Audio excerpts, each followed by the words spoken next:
Absolutely.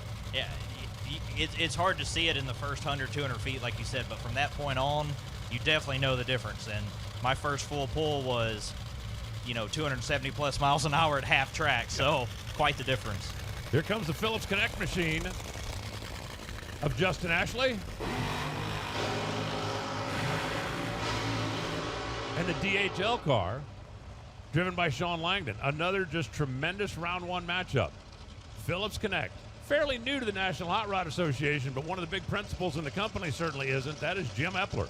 He's the first guy to ever go 300 miles an hour in a funny car, and I can't believe that was 18 years ago, 28 years ago, 38 years ago. I don't know, 1994. The numbers is hard.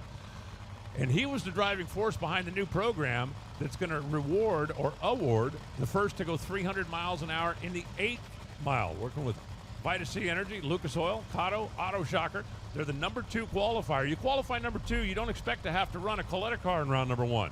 But Shawn Langdon's team just hadn't quite hit their performance stride. They've had a very solid, consistent car, just not quite as quick as some of the others. Well, we just saw Doug Coletta make a solid run. I have a feeling that this DHL CMR Mac Tools machine is going to do the same. Justin Ashley cannot come up here and take Shawn lightly.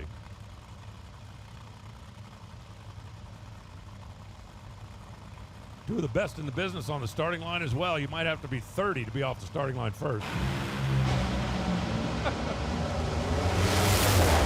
369 beats 378. Justin Ashley, 3.690, 331 miles an hour.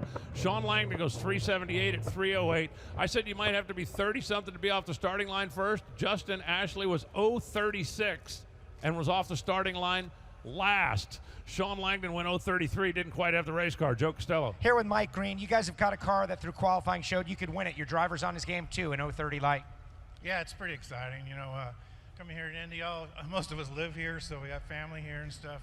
My wife's down there screaming on the fence probably, but yeah, it's pretty cool. So that was a good run for us. The guys are doing great, and obviously he's driving his butt off, so see if he can get us an Indy win.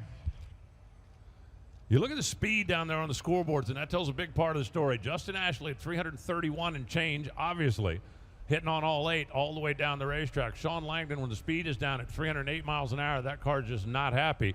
As you look at the incrementals, it was a whole lot closer earlier in the run, but when Shawn Langdon's car just quit pulling as hard down at the top end, and Justin Ashley was able to stretch it out. So Justin marches on into the next round. I've got 6 spots filled in. That means I've got 2 spots to go.